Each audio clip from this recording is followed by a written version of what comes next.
aí dá mais tempo para a palavra, né? Vamos abrir no Salmo 100.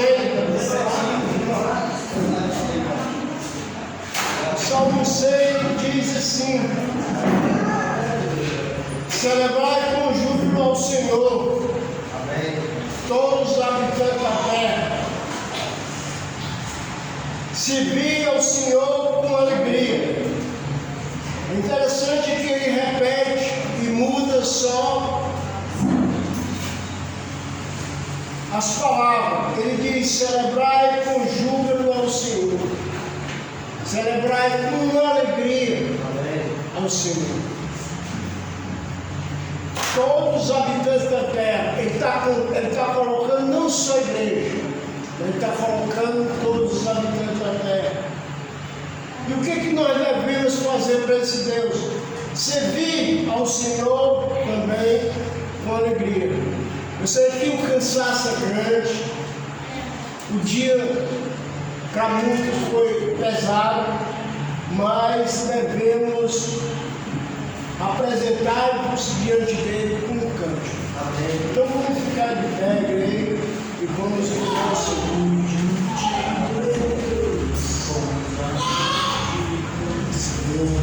Estou a cântico 21.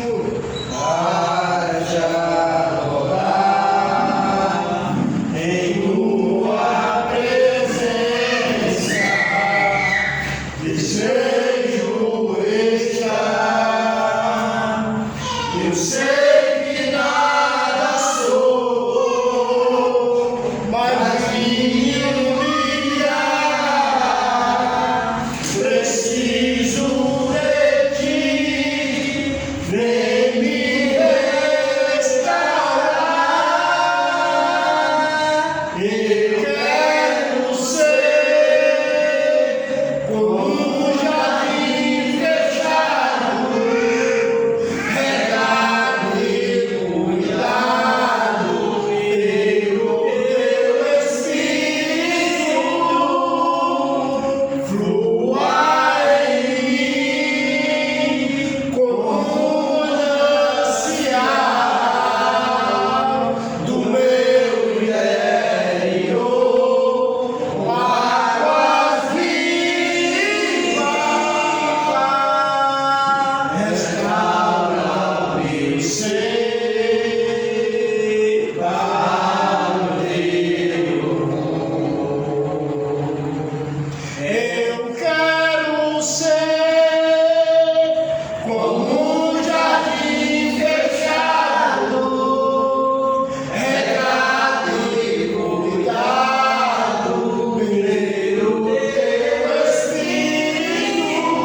do meu Jesus que vive está. Senhor Deus, para a eternidade, estamos aqui, meu Deus, para se alegrar diante do teu povo, se alegrar, meu Deus, diante daqueles que tu comprou com teu sangue. Sabemos, meu Deus, que estamos na terra, estamos lutando, mas graças te damos porque tu estás sobre nós. Tu deu a capacidade, meu Deus, de cada um viver uma vida, não através de dogmas que a gente possa estar vivendo, mas através do teu Santo Espírito, que habitou e que habita em cada um de nós. Te agradecemos por isso, meu Deus, porque tu nos compraste e nos selaste com o teu Santo Espírito. Nos ajuda, Pai, a não cair na libertinagem e numa igreja mundana, que a gente possa, Pai, estar te adorando, assim, meu Deus, em espírito e verdade. Nos capacita, em nome de Jesus. Sei que muita gente, muitos de nós, Pai, estamos na carne, estamos lutando, mas nos ajuda a viver juntamente contigo. E que esse canto, Pai, a gente possa estar realmente engrandecendo o teu santo nome. Que o Senhor possa estar olhando para as nossas vidas e aceitando a nossa oferta de louvor a Ti. Cuida dessa igreja, cuida, Pai, das igrejas aqui em Fortaleza, Deus. Tu sabe que muitos delas estão precisando da Tua palavra. Ajuda-os em nome de Jesus. Eu te peço. Amém.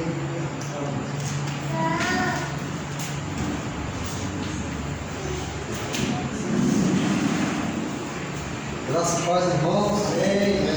Vamos continuando o nosso estudo. Até aqui, irmãos. Alguma dúvida? Eu tenho que ficar aqui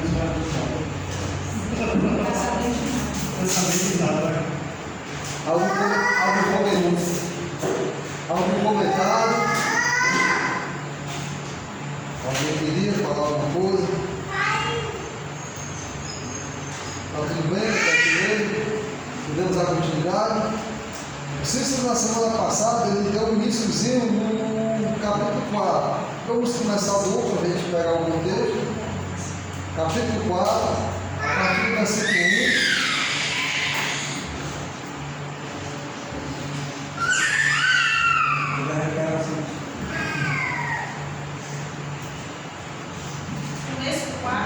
Isso, vamos pegar o contexto.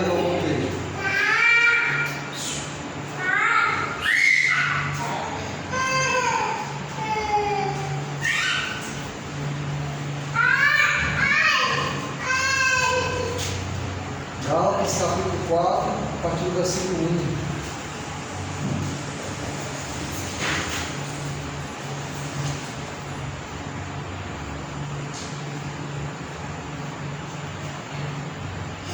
Diz assim a palavra do Senhor, versículo 1. Digo, pois, que todo o tempo em que o herdeiro é menino, guarde essa palavra, menino, em nada difere dos servos. O que é que ele está querendo dizer? O herdeiro. Mas enquanto ele é menino, enquanto ele tem um tutor, enquanto ele tem um alho, o que é que Paulo está querendo dizer? Que aquele menino, ele é o herdeiro, ele é o dono de tudo, ele é o futuro, vamos dizer, daquele poderio, mas ele, naquele momento, ele é comparado à mesma altura de quem? Do próprio servo. É isso que ele está querendo dizer. Ainda que ele seja senhor de tudo, como já falamos. Ele é o menino, é o herdeiro, é o senhor de tudo. Mas enquanto ele for menino, quando ele estiver tendo que ser guiado pelo ar, pelo tutor, ele está dizendo que aquele menino, mesmo sendo de tudo, ele não difere de nada do servo. Ele ainda não é completamente o que ele há de ser, mesmo ele sendo o senhor de tudo. Então, Paulo está fazendo essa analogia, como estamos vendo em todo o contexto da carta, totalmente com a questão da lei. imaginar, imagina a lei. A lei estava lá. A lei como serve, vai ter uma analogia. Mas ali não era ainda o Senhor de tudo, não tinha ainda todo o poderio. Por exemplo, o que é que Jesus fala lá em Mateus 28, a partir do 18, se eu não estiver enganado? É-me dado toda a autoridade no céu e na terra. Então, quando Jesus declara aquilo, o que é que ele diz? Agora ele tem todo o quê? A autoridade. Agora Jesus é o Senhor de tudo. Antes de Jesus, o que antecedia ele, para aquele povo, era a lei. E como foi bem falado pelo Cícero, a lei foi aquela coisa transitória para que aquele povo não deixasse de ser povo. Porque se aquele povo não tivesse o estatuto divino, a lei de Deus, o que aconteceu com o povo? O povo iria se igualar com as nações, com o gentio. Então a lei, para quem era justo, de alguma forma conseguia ainda estar mais próximo do Senhor, não infringindo o conceito, o padrão divino, a sabedoria divina, tudo que o Senhor tinha e tem para a humanidade. Ele continua no versículo 2, falando do menino, mas está debaixo de tutores e curadores, até o tempo determinado pelo Pai. Olha só, assim também nós, Paulo falando, quando éramos meninos, estávamos reduzidos à servidão, debaixo dos primeiros rudimentos do mundo. Mas vindo, versículo 4, a plenitude dos tempos, Deus enviou seu Filho, nascido de mulher, nascido sob a lei, para remir os que estavam debaixo da lei, a fim de recebermos a adoção de filhos. Olha só, versículo 6. Porque sois filhos. E porque sois filhos, Deus enviou aos nossos corações o Espírito de seu Filho que clama ao Pai. Assim que já não é mais servo, mas filho. E se és filho, és também herdeiro de Deus por Cristo. Então agora, irmãos, o que é que Paulo está querendo dizer? Em Cristo Jesus, por Cristo Jesus, não existe mais a servidão para ninguém. A lei serviu como servo.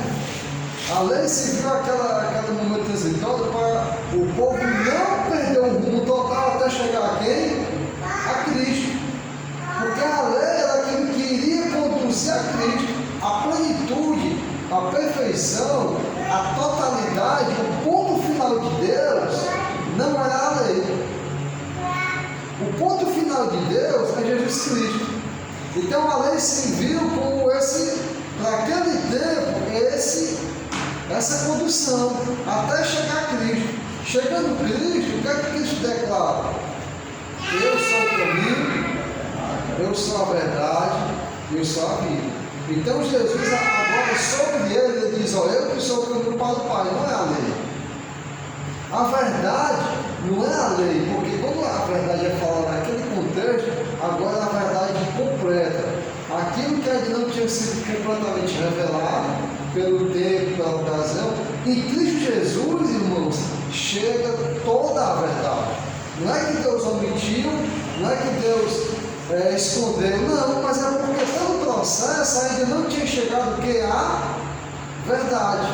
A verdade necessária agora para a salvação. Então Jesus declara agora, eu sou o caminho, eu sou a verdade e eu sou a vida. Em Cristo Jesus, tudo é consumado, tudo é feito.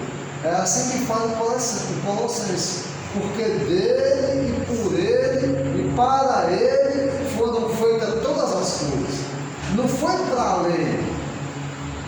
Deus, irmãos, não fez a humanidade, Deus não fez o mundo para a lei. Não foi. Antes da lei, como já foi falado aqui em Gálatas, a graça, a promessa, a fé salvadora, a herança já estava o quê? Garantida. Através de Abraão e sua descendência. A lei foi necessária para aquele momento. Mas agora nós estamos debaixo de Cristo Jesus. Não mais debaixo da lei. Nós agora, irmãos, que aceitamos ser lavados pelo sangue do Cordeiro, aceitamos o Evangelho, nós que aceitamos a salvação, nós que estamos em Cristo Jesus, Deus olha para nós e nos vê agora o quê? Filhos, não mais servos. A lei, quando Deus olhava para a lei sem Cristo, Ele viu o seu povo, mas o povo viu como o quê? Servos, falando assim. E qual é a vontade de Deus? É ter um povo para ser um povo eternamente servo e escravo, mas é ter um povo novamente para ser chamado de seus filhos. E olha que ele está dizendo que Deus colocou em mim e você o mesmo Espírito de Jesus Cristo, quando ele clama o quê? Abba, Pai. Então, assim como Cristo chamou Deus, o Pai de Pai, hoje, irmãos, eu e você temos essa condição. Nós não temos mais de trás de uma lei que vai apenas nos impedir de nós sermos pessoas, como fala lá em Gênesis, e que o povo cada vez mais ia de mal a pior. O povo cada vez mais, assim aconteceu em Gênesis. Como é que estava aquele povo? O povo, cada dia que se passava, o povo se corrompia mais ainda. Deus quer separar o seu povo. Deus quer que Cristo nascesse num povo separado. Ele coloca a lei. Ele coloca aquela condição boa, santa e agradável, mas com um propósito. Qual é o propósito da lei? Que todos chegassem até a quem? A Cristo. Então pronto, chegou em Cristo. O que é feito com as cores de menino?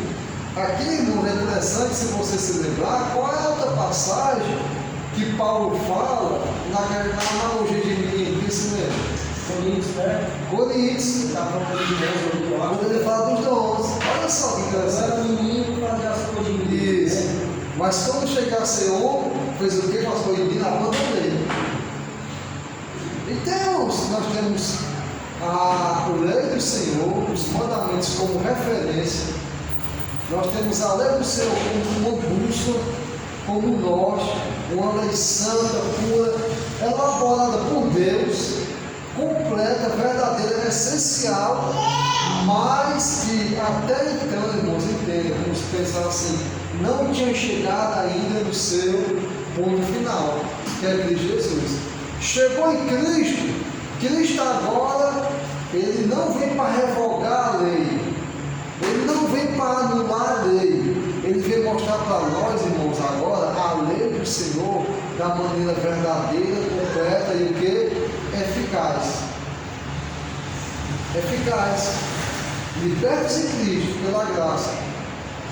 Agora não com mandamentos escritos em tábuas, mas agora o mandamento que está gravado aonde? Nos nossos corações, na nossa mente. É aqui que o Senhor colocou agora. E aí o que é que Deus faz? Ele concede para nós o Espírito de Cristo quando clama, Abba, Pai. Então, irmãos, quando nós esquecemos isso e preferimos retroceder, quando nós preferimos voltar para trás e observar a lei, o que é que nós estamos nos tornando novamente? Meninos, servos, comparado com o servo, buscando de volta a servidão. Às vezes querendo estar onde? Na casa do Senhor, mas estando ali lembrado como o quê? O servo. E como é que Deus quer olhar para nós? Como filhos. Essa, irmãos, a vontade do Pai. Então, irmãos, ou nós nós queremos ser chamados e vistos como filhos, ou nós queremos o quê? Ser apenas servos. Claro, nesse contexto da lei, nós como filhos, como cristãos, nunca podemos deixar de ser servos. No ponto de servir, em tudo aquilo que Jesus serviu, mas aqui o ponto é esse, na questão de servo. Dá para entender, dá? Dá para separar. Sim, justamente. Mas como filho, isso. Como filho, ele se fez o quê? Servo. Qual o problema? É que às vezes nós estamos no estado de servo, estamos naquele estado de servo e querendo ser o quê? Filhos. Aí as coisas o quê? Se investem. Eu me lembro bem do casamento, né? Eu fui pro casamento, não veio, as pessoas estavam ocupadas, chama todo mundo. Mas aí teve um que entrou sem verbo, nupcial adequada para o casamento. Não é porque ele foi chamado, não é porque poderia vir todo mundo que eu vou acabar indo o quê? De qualquer jeito. Não é porque a minha presença é importante, eu fui lembrado com honra por aquele que me chamou, que eu não vou dar honra e vou acabar o quê? Estando ali de qualquer maneira. É bem interessante a gente sempre observar por esse lado. Versículo 8. Mas, quando não conheceis a Deus, servis aos que por natureza não são deuses. Mas agora, conhecendo a Deus, ou antes, sendo conhecidos de Deus. Irmãos, eu queria chamar sua atenção para esse ponto. Olha só.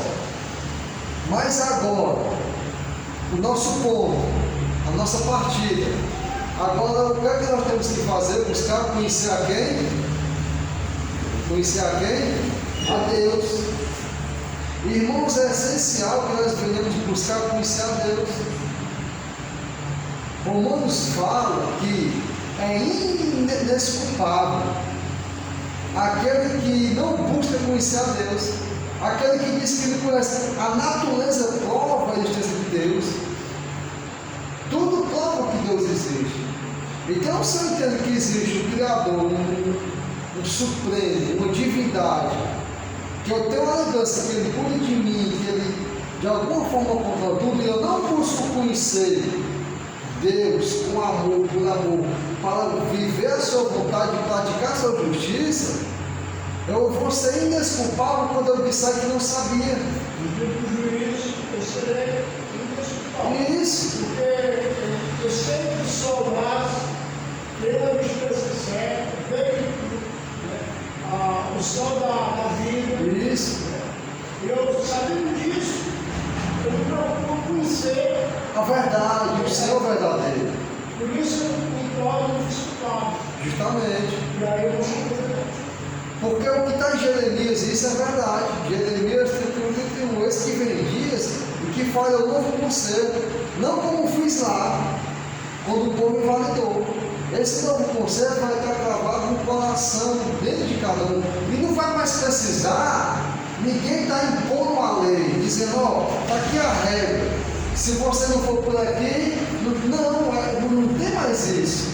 O que é que vai ter? Existe o Salvador, o Filho de Deus. Existe o Evangelho. Existe o perdão. Existe a vida eterna. Daí eu vou buscar conhecer a quem? A Deus.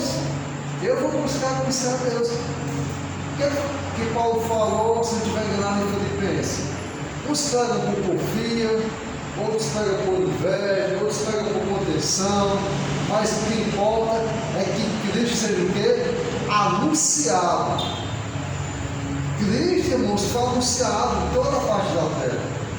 Quando a pessoa escuta o nome de Jesus, o Salvador, aquele lá, que veio como Filho de Deus, e muitos no princípio tiveram como Rei e Senhor, o que é que nós temos que fazer depois que nós escutamos o anúncio?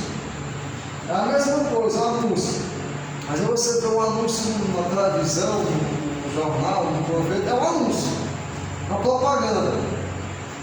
Aí você, por curiosidade, vai procurar saber, às vezes você vai naquela loja, você vai perguntar a uma pessoa se aquele anúncio é verdade ou o quê?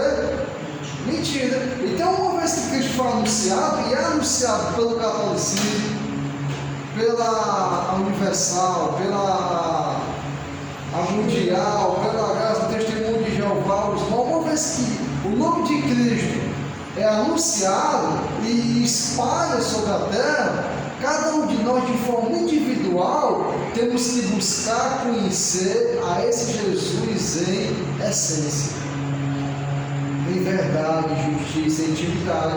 Eu recebi um anúncio, mas agora eu tenho que buscar o quê? A pregação, a prova. Segundo Coríntios 5,17, né? Vocês se tornaram uma criatura. Isso. Só que o versículo 18 vai dizer: agora eu não vejo Cristo como na carne. Então esse eu vejo. 1 Coríntios. 2 Coríntios 5,17. Vamos agora. 2 Coríntios 5, está bem pertinho. 2 Coríntios 5,17. Só voltar algumas páginas. Ele vai dizer assim, a partir do 17? Não, é do 16. Assim que daqui por diante a ninguém conhecemos segundo a carne, e ainda que também tenhamos conhecido Cristo segundo a carne, contudo agora já não conhecemos desse modo. Assim que, se alguém está em Cristo, nova criatura é, as coisas velhas já se passaram, eis que tudo se fez novo. Muito bom, obrigado. Então é bem por aí, irmãos. Então, talvez aqui vamos imaginar Gálatas, a igreja, de alguma forma, de algum modo, deixou de querer conhecer cada vez mais a quem? A Deus, a Cristo. E quando nós, irmãos, entenda bem, quando nós perdemos esse princípio, essa sensibilidade de estar sempre buscando conhecer a Deus, quando nós, irmãos, acreditamos com a prepotência de quando a gente vai ler a Bíblia e vai ler essa parte, não, já li Gálatas, e chegar no Colossenses, e quando a gente pensa que não tem mais o que ler, nessa hora ele está assim, tem muita gente que quer ler, mas olha, ele está em tudo. Então, irmãos, quando a gente perde esse princípio de entender e de perceber que nós temos que estar sempre buscando cada vez mais conhecer a Deus, quando nós deixamos de querer conhecer mais de Deus e travamos ali no nosso conhecimento que temos até agora, sabe o que acontece? Até o que nós temos será o quê? Tirado. Até o que nós... É isso, é a única coisa que o inimigo acaba conseguindo tirar. É isso, é aquilo que a gente tinha. E pensou que, pronto, eu estou aqui, eu conheço. Dá para me alimentar? Não é, irmão. Nós temos que ter uma busca constante que está sempre conhecendo quem? A Deus. E conhecer a Deus é estar mais íntimo, é estar mais próximo, é estar mais constante. O mandamento de a Bíblia dá, diz, medita, é meditar. Isso, de dia e de noite. É diferente da leitura. Isso. É diferente da leitura. Como é que está?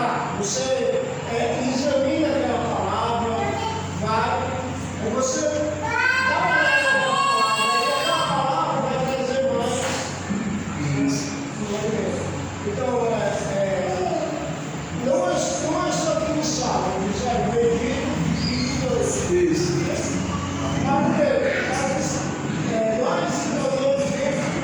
Por exemplo, se você ler Salmo, você vai encontrar várias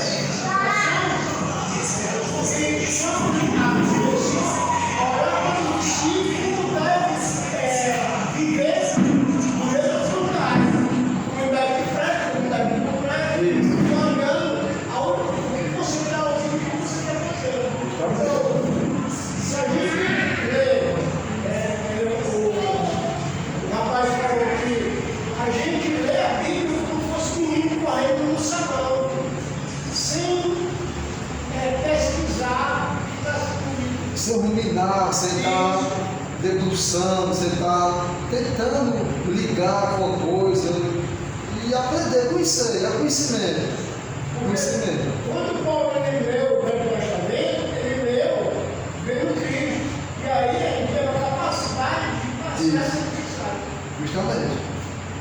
Aí o que vai acontecer na outra mão? Mas agora, conhecendo a Deus, ou antes, irmãos, sendo conhecidos de Deus. Por eles. Aí uma vez a gente busca conhecer, busca aproximação, e aí Deus acaba o quê? Nos conhecendo cada vez mais. É meu filho. Nos conhecidos. Isso. A gente fala mais com Deus em oração, em tempo com Deus, e Deus acaba o quê? Nos vendo. Mas, às vezes, as nossas orações estão poucas. Aí, como o Cláudio falou, a gente ora ali como um menino, querendo, não é nem correndo no salão, quer sair correndo no recreio, ou querendo dormir.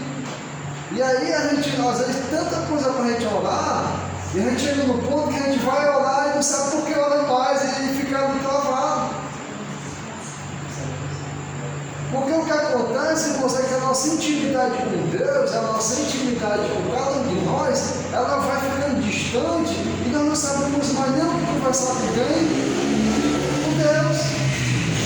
E Deus, irmão, diferente de nós, Ele está sempre disposto a nos escutar, a nos dar atenção, a falar conosco. Deus fala conosco. Mas como é que está a nossa oração? Imagina só Jesus. Aos olhos humanos, Jesus já tem a sua virtude de Senhor e de Messias e sabendo tudo, talvez não fosse tão necessário aos olhos humanos. Talvez não fosse tão necessário Jesus orar tanto com Deus. Já pensou nisso? Porque Jesus falava com Deus direto ali em sintonia. Mas o que Jesus fazia? Ele parava o tempo, ele escolhia um local, ele se sacrificava com temor e tremor, suando sangue. Ele chamava alguns para ir com ele, para ficar ali. E Jesus tirava do seu tempo, que ele estava aqui, para conversar com quem? Com o Pai. Às vezes a gente quer orar assim, não é errado, entendeu bem?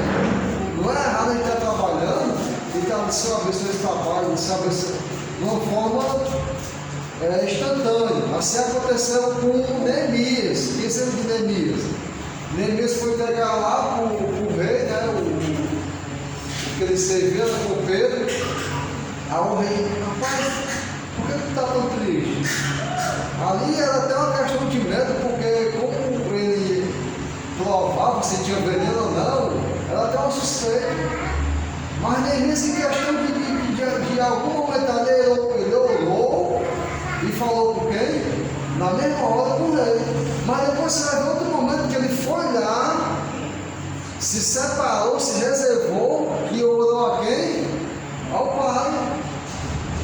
Então, irmãos, cada vez mais que a gente busca conhecer a Deus, ora e está ali buscando, Deus vai acabar nos enxergando mais diante do seu trono, diante dos seus pés, na sua presença. Porque nós vamos estar ali perante ao Senhor, conversando com Ele. Se ele alertou até daquela viúva, né, com o juiz injusto, que até aquele ser injusto, tanto ela pediu um dia, eles não imaginam Deus. Mas às vezes, irmão, o que falta é a nossa oração. A perseverança dela. Talvez ele faz isso tu está falando tudo isso aí, né? Onde é que está isso nada? Só naquele versículo. Só tu conhecer, ser conhecido por Deus. Porque, irmão, se não tiver isso, sabe o que vai acontecer? Vai vir uma pessoa dizendo que existe outra forma de adorar a Deus.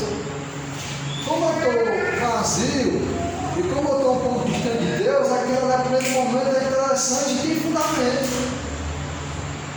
E o Yacema vai dizer assim, ei, não está escrito assim? Eu não disse que você poderia ter só a fé, a liberdade. E a gente, quando não está em sintonia com Deus, irmãos, nós vamos ser levados por qualquer vento de doutrina. Vamos ser levados, não tem como fugir. Não tem como fugir. Eu acredito, irmãos, que como a gente Deus sempre como que Deus está indo, e sempre falta para o povo de Deus, é quando o povo esquece de quem dá as costas para Deus. Olha lá com Moisés, olha lá com os juízes, olha com os profetas, olha lá como é que sempre aconteceu. Toda vez que o povo começava a se desviar, era quando o povo começava o quê? Separar de Deus, a não ter mais o conhecimento, a não ter mais a aproximação com Deus. Aí o que o povo fazia? Começava a fazer os rituais para Deus. Os rituais eram bons, que eles faziam, mas ao mesmo tempo, em paralelo, nas entrelinhas, eles também recorriam a Baal, recorriam àqueles deuses pagãos, recorriam aos feiticeiros, aos adivinhos, e estando lá, entre aspas, na presença de Deus. Aqui qual foi o problema? Pode servir a Cristo, pode ser batizado, pode estar aí em igreja, sinagoga, mas tem que estar circuncidado. Vai além, não é puro mais, já é veneno, não é mais saudável, não é mais a sã doutrina. É um evangelho que está ali, que já tinha sido pregado. E acredito, irmãos, não só por causa dessa questão, mas talvez não fundamental, o povo deixou de buscar o conhecimento e a presença do Senhor. Deixou de ser princípio. Deixou de ser conhecido por Deus. E isso é tão interessante que eu lembro agora, Tessalonicenses. Olha como vamos abrir 1 Tessalonicenses um pouquinho para frente. Primeiro ou segundo, deixa eu achar aqui.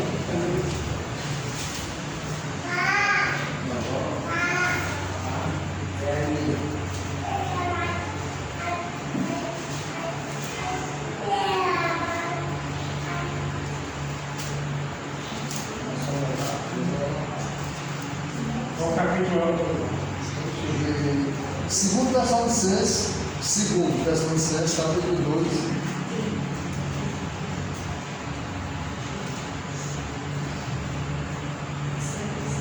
E aí, Sérgio, a partir do 10, só para a gente fechar. 10, 11. 10, 11, 12, viu? Segundo Tessalonicenses, capítulo 2, versículo 10, 11 e 12. Olha só. E com todo engano da injustiça, para os que perecem, porque não receberão o amor da verdade. Não receberam, no passado.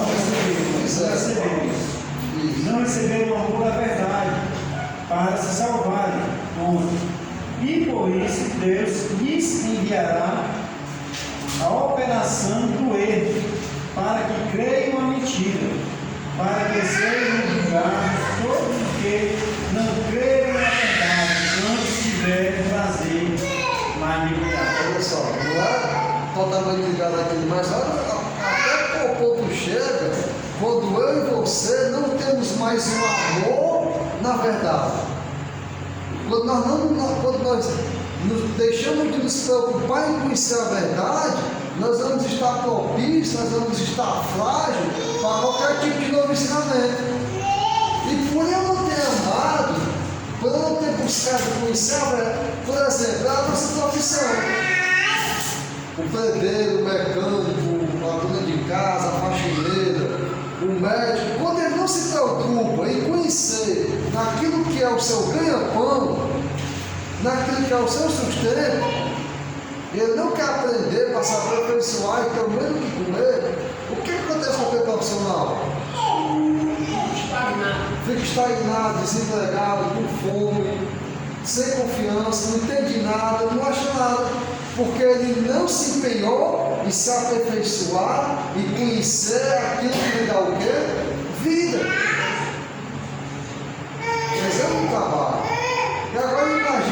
as coisas de quem? De Deus. O que é que nós precisamos? Claro, não ser teólogos, não ser bacharelados, não ser doutores, não é com esse fundamento. Mas é o fundamento de nós sabemos que estamos arraigados aonde?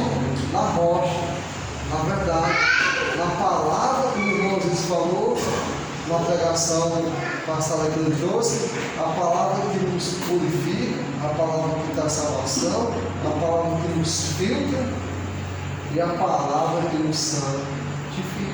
Precisamos, irmãos, nos atentar. Por isso que precisamos estar buscando a palavra, estar em momentos como esse, no culto, orando ao Senhor, se aperfeiçoando, escutando o irmão, ter humildade para estar sempre disposto o quê? A aprender, a ser corrigido, a ser lembrado de coisas que você acaba esquecendo, né? Esquece que não tem coisa no tempo. Confunde, mistura e como é que eu estou na humildade? Aí eu bater o pé só para não dizer que eu estou errado, ali eu está sendo o quê? Disposto, está sendo eterno, aprendiz. Sempre já sei, é outro perigo. É o perigo. Ou então eu já sabia. Já sabia. Gálatas, versículo 10, como nós já falamos: guardai dias e meses, tempos e anos. Receio de vós que haja eu trabalhado em vão para convosco. Versículo 12: irmãos, rogo-vos que sejais como eu, porque também eu sou como vós. Nenhum mal me fizestes. E vós sabeis que primeiro vos anunciei o Evangelho, estando em fraqueza de carne, e não rejeitastes nem desprezastes isso, que era uma tentação na minha carne. Antes me recebestes como um anjo de Deus, como Jesus Cristo mesmo. Qual é logo a vossa bem-aventurança? Porque eu vos dou testemunho de que, se possível, fora arrancastes os olhos e vos dareis. Questão de curiosidade, irmãos, não que é a verdade plena e completa. Alguns estudiosos dizem que talvez o espírito da carne de Paulo não está, isso aqui não está claro, só para a gente se disputar, não ficar tão perdido, né? Alguns dizem, alguns estudiosos, que talvez o Paulo tinha uma enfermidade nos olhos, e uma enfermidade tal que você vê de longe, como ele falou aqui, ó, por acaso não foi tentação, é como se fosse assim, eu vendo do lado ali, já dava para ver algum tipo de problema no olho dele.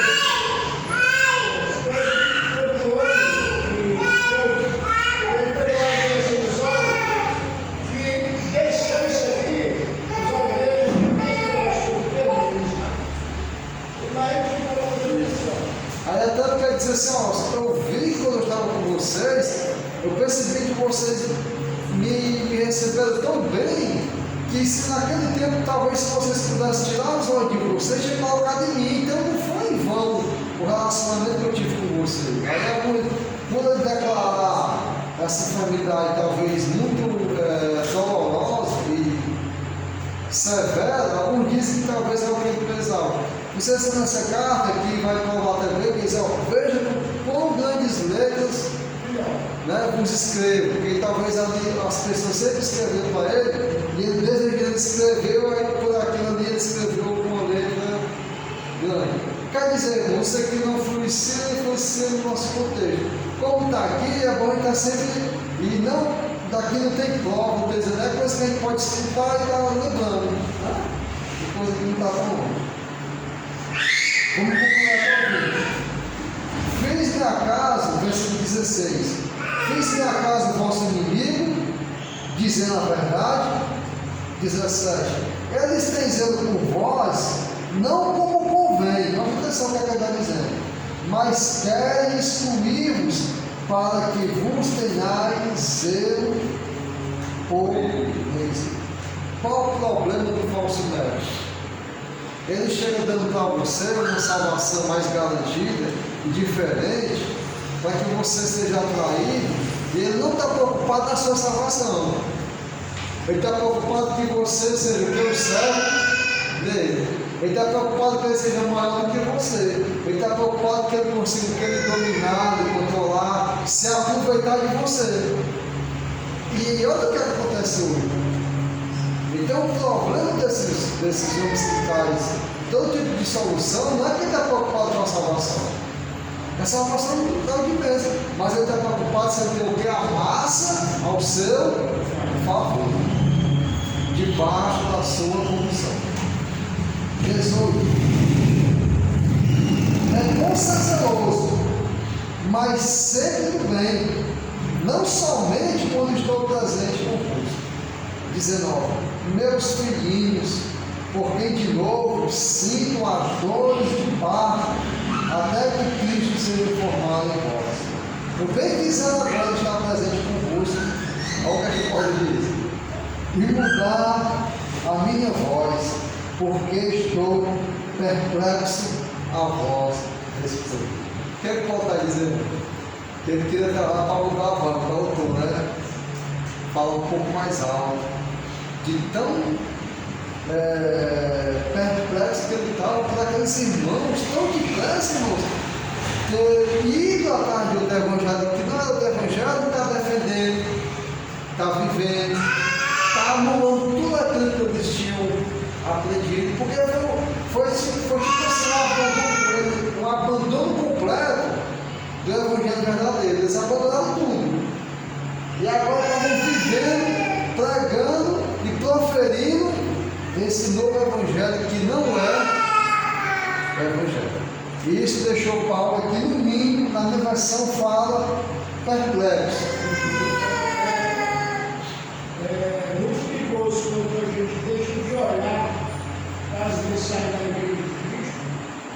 Estou falando da igreja, tem mensagem da igreja de Cristo, para você não, que são mensagens realmente novas, sabe? Sem conteúdo espiritual. É acadêmico, sim. Sem conteúdo espiritual. Mas a gente pode olhar, tirar duas coisas daquele conteúdo intelectual, acadêmico, pode tirar. De boa. Mas, e quando a gente olha para as pregações do mundo, chama atenção. Mais atraente. Atraente. Mas aí é onde a gente também tem que ter cuidado. Isso. Para não trazer aquilo para dentro da igreja.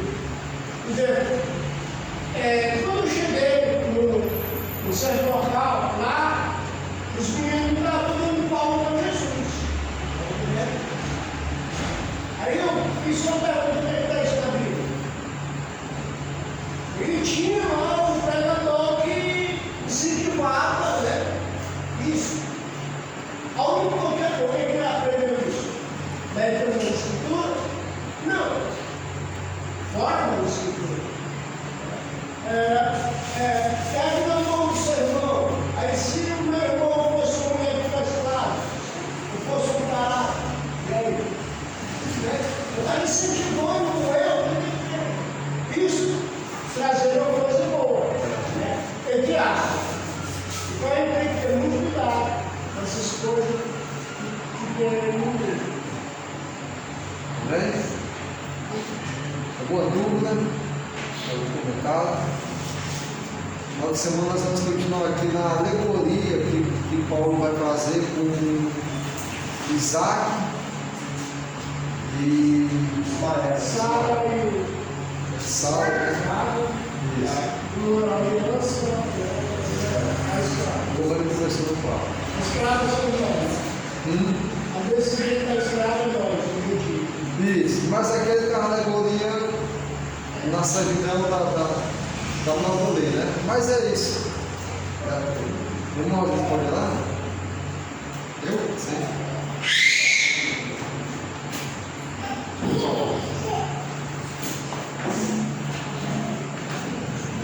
Orar.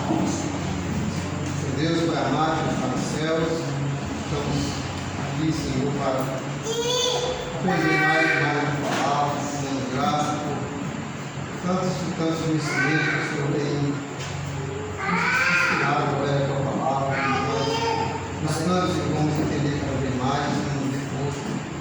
dê entendimento, sabedoria para que possamos assim entender, nos encher cada dia mais, compreender a tua vontade, saber praticar. Entender de graça.